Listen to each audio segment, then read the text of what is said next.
Pada zaman sekarang memang sudah banyak banget nih orang yang mulai beralih menggunakan Smart TV dengan berbagai macam merek dan juga fitur-fitur yang semakin berkembang. Dan ditambah juga dengan pemaksaan untuk beralih kepada siaran digital, masih membuat perkembangan ini semakin lama semakin mantap. Dan oleh karena itu, kali ini Pecel akan ngebahas lagi sebuah antena digital yang memang makin lama makin banyak dipergunakan dari brand Intra yang memiliki perkembangan yang berbeda dari seri sebelumnya yang pernah Pecel review. Seperti apa detailnya? Let's check it out.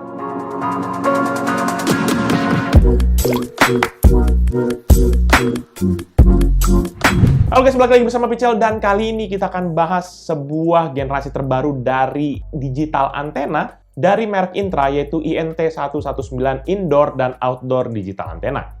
Sekilas sih dari desainnya ini memang nggak banyak yang berubah dibandingin yang sebelumnya. Dan oleh karena itu nanti Pecel akan bahas sebenarnya tuntas semuanya, mulai dari packaging, isi paket penjualan, tampilan, detail teknis, serta bagaimana feeling pemakaian Pecel, terutama tangkapan antena mempergunakan antena dari Intra ini. Jadi kita duduk manis, kita akan coba lihat reviewnya.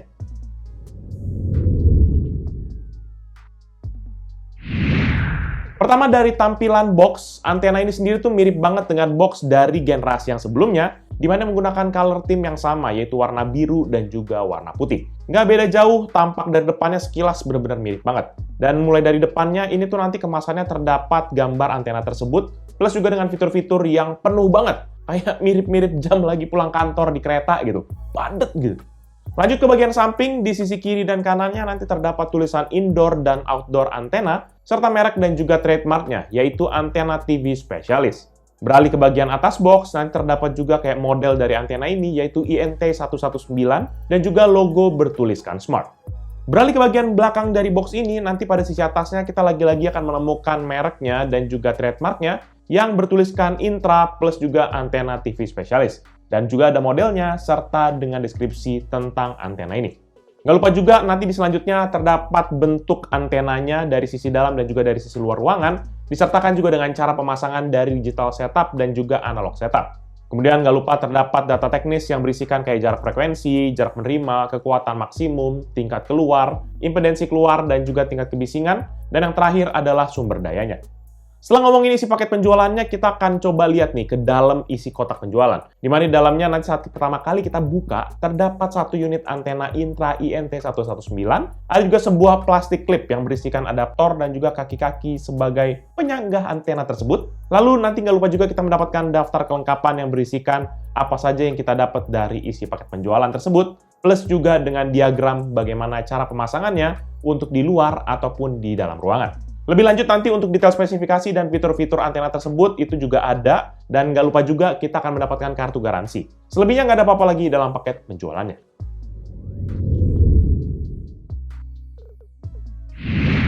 Secara tampilan, antena ini sendiri tuh nggak mengalami banyak perubahan pada bagian luar. Masih menggunakan warna hitam dengan glossy finish pada bagian depan, dan juga matte finish di bagian belakang. Untuk bahannya pun masih benar-benar belum berubah. Masih menggunakan material plastik. Walaupun begitu, Pecel juga nggak tahu kenapa antena yang baru ini rasanya agak lebih kurang kokoh lah. Terutama saat kaki-kakinya Pecel pasang dan juga Pecel coba lepas lagi, itu tuh kayak keras banget gitu. Sampai patah dua-duanya. Ya nggak heran juga sih dengan harganya yang cuma segini. Cuma Pecel rasa akan lebih baik aja kalau penghubung antara antena dan juga kaki-kakinya ini dibuat lebih fleksibel. Berlanjut untuk bagian belakang antena, ini masih sama seperti generasi sebelumnya, yaitu dengan kaki-kaki yang sudah disediakan di dalam paket penjualan. Ini bisa digantung di dinding menggunakan akan lubang yang berada di bagian tengah dan juga yang ada terakhir, di mana dipasang pada tiang seperti teralis jendela dan terletak di bagian belakang dengan penjepitnya. Lalu nggak lupa juga ada sebuah LED indikator berwarna merah pada bagian belakang yang masih sama seperti letak dan juga posisinya. Jadi sehingga ini cuma buat menandakan aja kalau misalnya kita colokan kepada power adaptor. Dan power adaptornya sendiri ini memiliki spesifikasi yang cukup ringan secara output, yaitu dia hanya mengeluarkan daya 12 volt 50 mA atau setara dengan total dayanya 0,6 watt. Beralih ke bagian dimensi, Intra INT119 ini sendiri hanya mengalami perubahan yang minim, terutama di bagian ketebalannya. More or less semuanya tuh masih sama banget. Pertama kali kalau tanpa kaki-kaki, ini ukurannya adalah 20 x 23,5 cm dengan ketebalan yaitu 2,5 cm. Tapi kalau misalnya kita pakai kaki-kaki, maka dia akan menjadi 20 x 25 dengan ketebalan 5 cm, yang which is kontribusi dari kaki-kakinya. untuk unit antenanya hanya seberat 400 gram, namun ini kalau misalnya kita tambahin dengan kabelnya sendiri menjadi 550 gram. Dan antena ini sendiri juga sudah dilengkapi dengan kabel berbahan plastik sepanjang 10 meter, tapi sayangnya kabelnya ini juga sama sekali nggak bisa dicabut karena sudah integrated ke bodinya. Secara dimensi, Pichel nggak bisa komplain banyak. Ini ukurannya tergolong standar, nggak terlalu besar, dan juga kalau Pichel letakin di dekat TV juga nggak terlalu mengganggu banget untuk pemandangannya.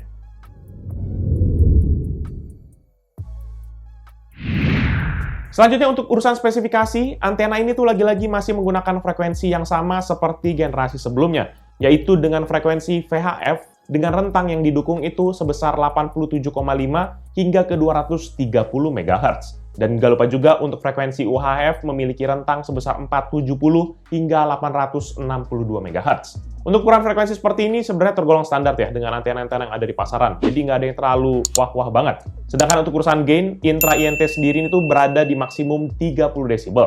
Nanti gain ini akan menentukan nih fokus energi yang bisa ditangkap oleh antena ini. Sehingga INT 119 ini akan lebih fokus untuk bisa menangkap sinyal. Dan karena antena ini juga masih bisa cover sinyal analog, maka kita masih diberikan juga fleksibilitas untuk mencari kedua sinyal tersebut. Karena jujur aja ya, kalau kita bilang jujur-jujuran, jujurly, ya, belum semua tuh channel tuh selesai migrasi ke siaran digital. Jadi more or less kita masih harus banyak bergantung ke analog. Tapi kalau misalnya kita mau menikmati siaran digital, maka pastikan juga TV yang kita pergunakan ini sudah support akan sinyal digital. Atau yang biasa bahasa gaulnya ataupun bahasa populernya disebut dengan istilah DVB-T2.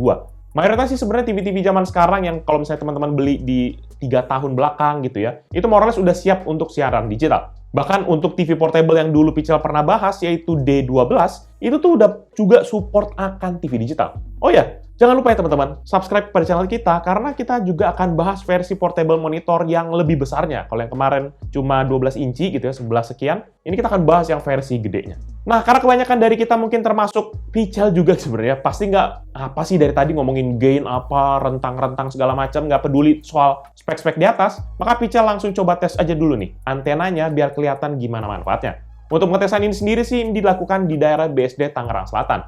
Dan waktu Pichel tes mempergunakan TV yang ada di rumah plus juga ditandemin dengan antena Intra INT 119, maka TV Pichel tuh berhasil menangkap 24 siaran analog dan 17 siaran digital. Beberapa contoh channel yang berhasil ditangkap itu seperti kayak Kompas TV, Indosiar, SCTV HD, O Channel, Metro TV HD, Antv Digital, TV One Digital, MNC TV, RCTI, iNews, GTV. Pokoknya more or less udah lebih banyak lah dibandingin versi yang Pichel sebelumnya. Dan sekedar catatan aja untuk teman-teman yang mungkin nanti baru mau pasangin antena ini, saran Pichel coba setting ulang dulu ya semua channel-channelnya dari awal. At least biar nge-refresh lah apa-apa aja channel yang bisa didapatkan. Karena bisa aja dulu masih belum banyak gitu ya siaran digitalnya, sekarang kan udah jauh lebih banyak nih karena pemaksaan dari pemerintah gitu. Dan sebagai catatan juga ya teman-teman bahwa terlepas makin banyaknya siaran digital, penangkapannya tuh bisa beda-beda banget, bergantung pada banyak faktor, seperti contohnya kayak jarak antena dengan tower, kemudian arah antenanya, dan juga posisi antena, baik indoor ataupun outdoor. Jadi kalau tanya apakah siaran ini ada atau enggak, jawabannya ya harus dicek sendiri, karena banyak sekali faktor pembedanya. Dan untuk hasil gambarnya sendiri juga memang ini udah jernih banget. Apalagi maksudnya gimana ya, kayak kita pindah ke siaran digital itu kan memang udah pasti langsung jernih atau nggak dapet sama sekali gitu. Jadi udah lebih mantap. Ya udah deh, daripada Pichel kebanyakan ngomong dan teman-teman penasaran, mendingan kita coba lihat aja nih hasil tangkapan dari antena Intra INT 119 untuk TV yang analog dan juga TV digital. Sebagai perbandingan, teman-teman, check this out.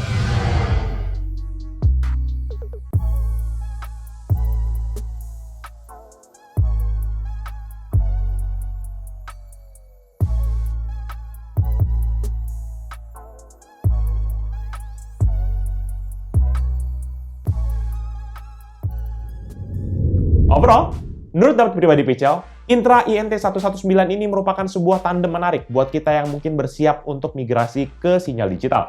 Semakin pemerintah menekankan untuk beralih kepada siaran digital, maka jelas mau nggak mau, produk antena seperti ini tuh bakal jadi lebih populer.